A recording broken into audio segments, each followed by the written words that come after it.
윤심으로 시작해서 윤심으로 끝났다라고 하는 그런 평가가 이제 지배적인데, 당원들 입장에서 봤을 때는 이거 내부 총질 아니냐 이런 나름대로 우려가 작용이 돼서 나온 결과가 아니라고 생각하는데, 김기현 대표 체제가 과연 총선을 치를 수 있다, 총선을 이길 수 있다.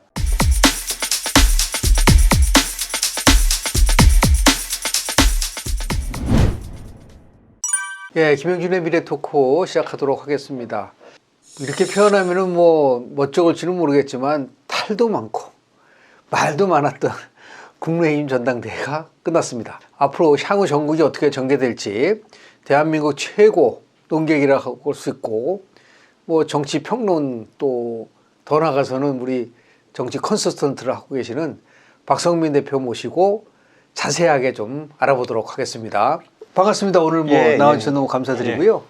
굉장히 한 2달 동안이 국민의힘 전당대회가 온 정치 이슈를 다 빨아들이는 블랙홀이 됐는데, 국민의힘 전당대회 김기현 후보의 1차 투표에서 과반으로 끝났는데, 전반적인 총평 한번 좀 부탁을 좀 드리겠습니다. 근데 이 전당대회는 많은 분들이 그렇게 평가하고 있습니다만 저도 똑같습니다. 윤석열 대통령을 위한 윤석열 대통령에 의한 윤석열 대통령의 전당대회죠. 작년에 장제원 의원이 윤심이 당심이고 당심이 민심이다, 이런 얘기를 했는데, 적어도 이번 전당대회 결과를 보면 윤심이 당심은 확인된 겁니다. 근데 그 당심이 민심까지 갈 건지 그거는 이제 캐스톤으로 지금 남아 있죠. 네, 그렇죠. 예, 우려들도 있고. 근데 이제 어쨌든 당원들은 높은 투표율을 기록했지 않습니까? 그렇습니다. 55%를 네. 기록을 했고, 그 속에서 이거 결선 투표 가는 거 아니냐, 이런 전망들도 꽤 있었는데, 윤석열 대통령이 노골적으로 개입을 했기 때문에 이게 그 윤 대통령에 대한 당의 그 신임 여부를 묻는 선거가 돼버리고 말았습니다. 만일에 그거를 김기현 후보를 뽑지 않으면 당이 대통령을 불신임하는 식으로 구도가 잡혔기 때문에, 그래도 대통령이 그렇게까지 했는데 김기현 후보를 한번 뽑아서 일단 당을 안정시켜야겠다, 이런 게 이제 당원들의 뜻이었다고 봅니다. 근데 이제 몇 가지 이번 전당대회는 이제 과거 전당대회와 비교해서 특징이 좀 있어요. 잘 아시다시피 국민의힘은 과거에는 당대표를 뽑을 때 민심 30%, 여론조사 30%, 그리고 당원 70%를 해서 당심과 민심을 어느 정도 배합을 했는데, 이번에는 100% 당원 투표로 했고, 그러다 보니까 한 84만 명의 이제 선거인단을 갖고 있는데, 조금 전에 박 대표님 말씀하신 것처럼 55% 정도가 참여했다는 것은 굉장하게 큰 참여라고 볼 수 있는 부분들도 있고, 그리고 두 번째는 선거 초반부터 이 대통령실의 선거 개입 논란이 굉장히 심했었고, 그러다 보니까 윤심으로 시작해서 윤심으로 끝났다라고 하는 그런 평가가 이제 지배적인데, 제가 볼 때는 그래도 1차 투표 되게 과반 투표를 한 거에 대해서 많은 분들이 투표 전에는 이 조직 투표냐 소신 투표냐 가지고서 논쟁이 굉장히 많았었어요. 그럼에도 불구하고 안정적으로 당을 끌고 윤석열 성공과 총선에 승리하라고 하는 나름대로 그 당원들의 열망, 의지, 이런 것들이 이제 반영된 거라고 보는데, 여러 가지 이유들 중에서도 제가 지금 관심 있게 봤던 왜 이런 결과가 나왔을까라고 하는 나름대로 분석을 좀 해보면 이준석 효과가 아닌가라는 생각 좀 들어요.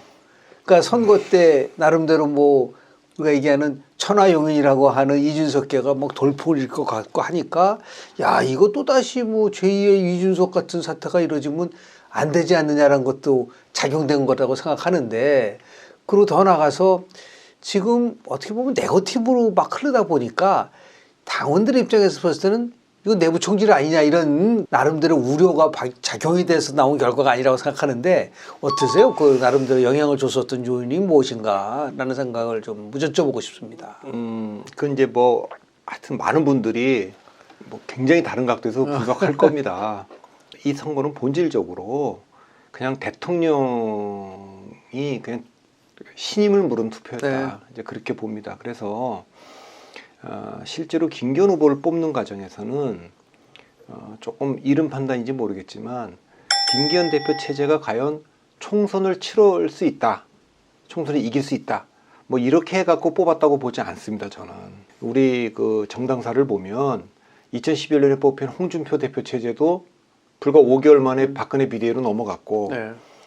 문재인 대표를 뽑았던 그 민주당 전당대회도 결국은 총선 앞두고 김종인 비대위로 넘어가지 않았습니까? 네네. 그러니까 저는 지금 뽑힌 그 이번 지도부가 총선까지 치를 가능성 저는 30% 미치라고 봅니다. 그런데 어쨌든 이번 전당대회 자체는 대통령이 본인의 신임을 당원들한테 물은 거기 때문에 네. 일단 그 문제에 대해서는 시임을 할 수밖에 없었던 선거였고 여기 뭐 이준석계의 우려 또 뭐 김기현 후보의 땅 투기 같은 그 도덕적인 논란 대통령실의 개입 뭐 이런 것들은 다 부차적이고 이게 구도 자체가 안철수 후보가 포지션 잡기 어려웠다 그러는데 우왕좌왕했다 그러는데 그거 밖에서 말하기 좋아하는 분들이 얘기하는 거지. 나경원 의원도 장기훈이 반윤의 우두머리다. 그리고 대통령실이 안철수 후보에 대해서 적이다. 이렇게 규정하고 나오면 그건 굉장히 당황스러운 겁니다. 그 사이에서 뭐 보기에는 그럼 왜 강하게 맞받아치지 못했느냐 이렇게들 쉽게 얘기하지만 그렇게 쉽지 않거든요. 그러니까 이 문제는 어쨌든 대통령의 그 승부수가 현재까지는 먹힌 것처럼 보이는데 이건 이제 그렇게 됐기 때문에 오롯이 이제 모든 책임은 대통령이 져야 되는 겁니다. 누가 봐도 김기현 대표 본인도 그렇게 얘기를 했지 않습니까? 사실 본인의 힘을 이까지 오지 않은 것 본인도 잘한다. 처음에는 장제원 의원의 도움을 또 받았고 뭐 이렇게 받았기 때문에 어떤 일이 벌어져도 김기현 대표에게 책임을 묻지 않고 대통령한테 책임을 묻게 되는 구조가 됐습니다. 그래서 이 문제는 이게 이제 순항할지 어떨지는 좀 더 봐야 됩니다. 두고 봐야 되지만 두 가지 우리 관점에서 박 대표님 말씀하신 거와 연계성을 갖는다고 하면 첫째는 지금 이제 이번 전당대회를 통해서 실은 과거에 굉장히 논란이 됐었던 당정 분리와 당정 일체론이 저는 충돌한 거라고 저는 봐요. 그러니까 결국은 당정 분리는 노무현 대통령 때 처음 얘기를 해서 이거는 유신 잔재다. 그러니까 결국 권력이 집권당을 좌지우지한다는 것은 이거는 정치 후퇴고 더 나아가서 나는 재임 주간에 당대표를 단 한 번도 안 만나겠다. 그 실천했었던 게 노무현 전 대통령이었었는데 실은 그렇게 해서 당정 분리를 하다 보니까 당과 정당이 청와대가 이렇게 원만하게 올라가지 못했고 결국 마지막에는 노무현 전 대통령이 유력한 대권 후보에서 쫓겨나는 일까지 벌어졌었던 부분들이 있었어요. 그래서 결국은 김기현 후보로 낙점 아닌 윤석열 낙점 정치의 핵심은 결국은 이건 당정일체로 가야 된다라고 하는 부분들. 그러다 보니까 앞으로 당정일체면은 뭐 당을 효율적으로 운영하는 건 좋지만 과연 관리형 대표 체제를 가지고 이 어려움을 끌고 갈 수 있을 것이냐라고 지금 말씀하신 게 이제 첫 번째 가정이고 두 번째 이 부분에 대해서 좀 여쭤보고 싶은 부분들이 있어요. 왜 그러면은 윤 대통령이 이렇게 김기현 대표에게 집착을 했을까? 잘 아시다시피 총선을 앞두고 대통령은 집권당을 뭔가 이렇게 개편을 해가지고 새로운 정당의 모습을 보여서 총선에 이가고 싶은 그 유혹들이 굉장히 많았던 것 같아요. 가장 대표적인 게 90년 총선을 앞두고 김영삼 대통령이 자기를 대통령한테 민주당을 신한국당으로 바꿨고 그리고 2000년도 총선에서 김대중 대통령은 새정치국민회의를 새천년민주당으로 바꿨고 노무현 전 대통령도 민주당을 탈당해가지고 2003년 11월 11일 날 열린우당 만들어가지고 2004년도 총선을 치렀어요. 자, 그렇다고 하면은 그런 만약에 각도에서 본다고 한다면 총선을 앞두고 지금 집권당인 국민의힘도 이 국민의힘 간판을 가지고 과연 총선을 치를 수 있을 것인가에 대한 여러 가지 고민을 대통령이 한 게 아닌가. 그런 의미에서 그런 좀 더 큰 틀 속에서 이번 전당대회를 준비하고 그리고 윤심을 아주 노골적으로 보여줬던 게 아닌가 생각이 좀 드는데 저는 그래서 정치 개편 그거보다 정당 개편이라는 표현을 쓰고 싶은데 여든 야든 이 정당 개편 쪽에서 우리가 나름대로 이제 앞으로 한 1년 동안 치열하게 공방이 이루어지지 않을까라는 생각을 저는 개인적으로 하는데 대표님 생각은 좀 어떠신지요? 그러니까 이제 모든 대통령 그런 유혹을 받죠. 그렇죠. 대통령이 되면 자기 당으로 한번 만들고 싶어하는 그런 생각들을 다 하게 돼 있고 그래서 뭐 당명들이 그렇게 늘 바뀌어왔던 그렇죠. 거 아닙니까? 윤 대통령이 거의 승승장구, 그러니까 검찰총장이 임명된 이후에 중요한 정적 고비마다 단 한 번도 패배를 하지 않았거든요. 그러니까 정계 입문 8개월 만에 대통령 후보가 되고 대통령까지 되고 8개월 만에 대통령까지 되고 네. 1년 만에 전임 대표를 내쫓고 김기현 대표 체제를 만들어냈지 않습니까? 이제 그러기 때문에 그 다음 수순은 당연히 이 당을 완벽한 그 윤석열 당으로 만들려고 할 겁니다. 예, 그런 것들은 얼마든지 예견해 볼 수 있는데 그게 이제 잘 성공할 수 있을 건지 네. 그건 좀 잘 모르겠습니다. 예, 그런 뜻을 가지고 김기현 후보를 조금 선호했다. 만일 안철수나 이런 분들이 그렇죠. 되면 예, 그런 계획에 좀 차질이 빚어질 수 있다 이런 생각을 우려를 좀 했을 거라고는 좀 봅니다. 근데 아까 제가 말씀드린 3번의 사례를 보면은 성공한 케이스는 실은 노무현 전 대통령의 열린우리당인데 근데 그 근데 결과적으로 그거는 성공했죠. 탄핵 그렇죠. 때문에. 탄핵이라고 하는 그 외생적 변수에 의해서 된 것이고 그래서 두 군을 비교해보면 96년도 총선과 2000년도 총선을 보면은 실은 김대중 대통령이 아주 야심차게 새천년 민주당 만들었는데도 불구하고 그때 115석으로 격은 이해창의 한나라당이 133석으로 일당이 되는 그러한 일들이 일어났었고 96년도는 뭐 잘 아시다시피 이제 자민련 돌풍이 일어났기 때문에 자민련이 50석을 가져가고 그리고 뭐 당시 새천년 국민회의는 79석까지 못 가져갔지만 집권당 사상 처음으로 수도권에서 승리한 선거로 우리가 기록을 하고 있는데 마찬가지로 결국은 이러한 전당대회를 통해서 새 지도체제를 개편하고 더 확실한 윤석열당을 만들어서 총선에 그러니까 뭐 지금 국힘은 윤석열 대통령의 성과로 총선을 치르겠다고 얘기를 했으니까 그렇다고 한다면 가장 무엇보다도 이 수도권 121석이 걸려있는 수도권 지난 2020년도 총선에서 121석 중에서 더불어민주당이 무려 103석 85.1%를 가져갔어요. 자, 이런 구도에서 봤을 때 이번 전당대회 결과가 다른 뭐 지역보다도 이 수도권 지역에서 유권자들에게 나중에 미칠 수 있는 그런 나름대로 함축성이라는 것은 좀 어떻게 보고 계신지. 그러니까 그는 저는 사실은 정치는 이제 제로섬 게임이고 상대적 게임이기 때문에 국민의힘이 뭘 하였다 이것만 갖고는 예측할 수가 없습니다. 그러니까 아까 말씀하신 96년도에 신한당을 YS가 만들었을 때 자민련이 무려 50석이나 했습니다. 그러니까 자민련이 충청도 정당에서 출발했지만 그 90년 총선을 끝나고 나면 사실 이게 TK 정당인지 충청도 정당인지 알 수 없을 정도로 그 연합이 강력해졌고 3당 합당에서 TK하고 충청이 떨어져 나가서 손잡은 게 그 자민련 아닙니까? 이제 그런데도 수도권만 보면 특히 서울만 놓고 보면 왜 신한당이 이겼느냐? 국민의힘과 민주당이 갈라졌기 때문에 그 전 지역구에서 그런 도움을 받았어요. 또 2008년에 한나라당이 서울에서 40석이나 했습니다. 그렇죠. 자, 이것도 똑같습니다.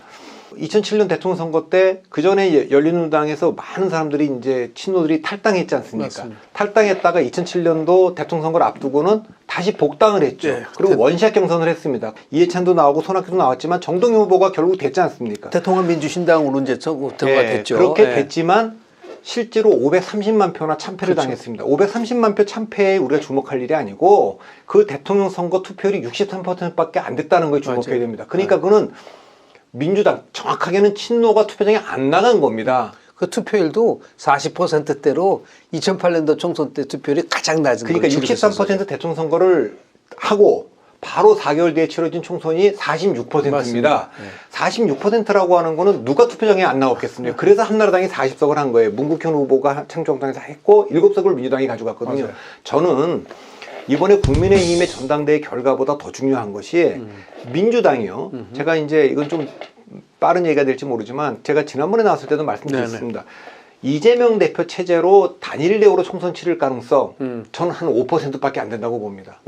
35%는 이재명 대표 체제가 붕괴하고 이재명 대표에 의한 친명 비대위가 들어서든지 아니면 반명 비대위가 들어서든지 비대위 체제가 들어설 가능성 35%라고 봅니다. 60%는 저는 분열하는 거라고 봅니다. 야, 그런데 비대위가 됐든 분열이 됐든 중요한 거는요. 민주당이 알아야 될 게 이겁니다. 만일에 이재명 대표 체제가 붕괴했다.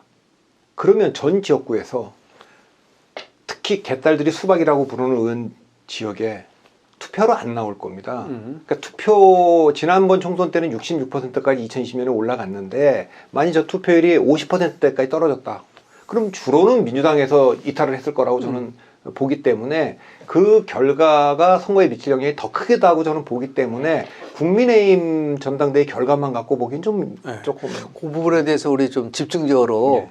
그 민주당의 미래에 대해서 얘기를 할 때 좀 말씀 좀 드리도록 하고 싶고, 국민의힘 이번 전당대회에서 저는 주목했었던 부분들은 김기현 체제만은 아니라 최고위원 4명 그리고 청년 최고위원 1명 모두 다 저는 그 친윤계로 딱 그 구축이 됐어요. 그런데 우리 선거를 이렇게 쭉 보는 사람 입장에서 봤을 때는 결과가 중요한 게 아니라 그 안에 숨어 있는 함의.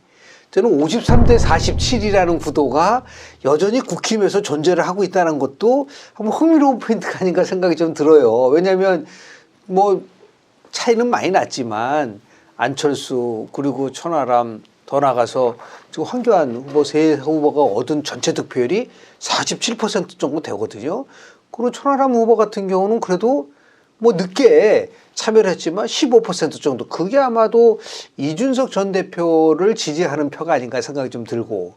그리고 이제 안철수 후보 지지표가 약 한 25%. 그리고 정통 보수라고 얘기하는 황교안 후보의 지지가 한 뭐 8 내지 9% 정도인데, 이런 이 47%가 가지고 있는 이 함의 속에서 결국은 친윤 일색으로 당을 끌고 갔을 때 올 수 있는 나름대로 한계는 분명히 존재할 수 있지 않겠는가. 그래서 이제 김기현 신임 대표가 탕평도 얘기하고 연포탕도 얘기하고 있는데, 가장 중요한 거는 이제 공천과 관련된 부분일 수밖에 없는데, 이게 조금 전에 말씀드린 거를 보면은 김기현 대표에 의한 공천이 아니라 대통령에 의한 공천으로 될 수 있는 가능성이 이제 높다고 생각하는데, 짧게 이런 53대 47 구도 속에 국민의힘이 한 뭐 좁게는 이번 6개월 후엔 추석 전까지, 그 이후에는 추석 후까지 나눠서 본다고 한다면 한 6개월 정도 국민의힘에서는 나름대로 어떠한 그 흐름이 좀 나타날 거라고 좀 보세요. 그 뭐 예상을 참 하기가 어려운데요. 네. 근데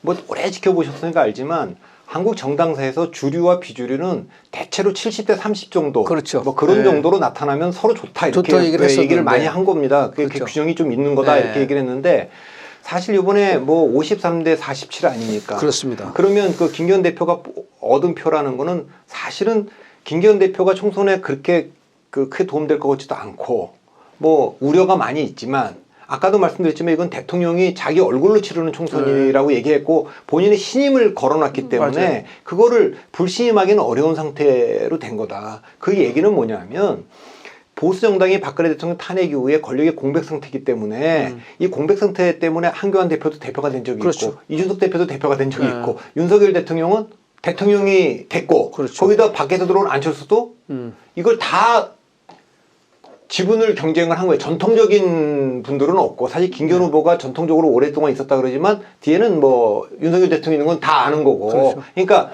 신흥 4개 세력이 이 주인 없는 이 보수 정당을 놓고 지분 경쟁을 한 거라고 저는 봅니다. 강구하지 않죠. 윤석열 대통령이 대주주로 보이지만 그렇죠. 사실 대통령이 됐기 때문에 한번 밀어준 거지. 지켜보겠죠. 한 6개월 동안. 6개월 동안 지켜보면서 윤 대통령에 대해서 하는 얘기는 이겁니다. 당원들의 불만은 아니 대통령 선거 정권 교체는 우리 모두가 다 힘을 합친 것이 어떻게 대통령하고 그 윤핵관 몇 명에서 이 정권을 교체했다는 거냐. 두 번째, 당청 관계는 수평적이지 왜 이렇게 수직적으로 끌고 가느냐. 아니 당대표가 대통령 부하냐 이런 불만들이 있는 거 아닙니까? 그다음에 선거 이기려면 외연확대 할 수 있는 방향으로 가야지. 이준석 쳐내고 뭐 유승민 쳐내고 나경원 쳐내고 안철수 쳐내고, 그럼 도대체 뭐 갖고 총선 치르겠다는 거냐?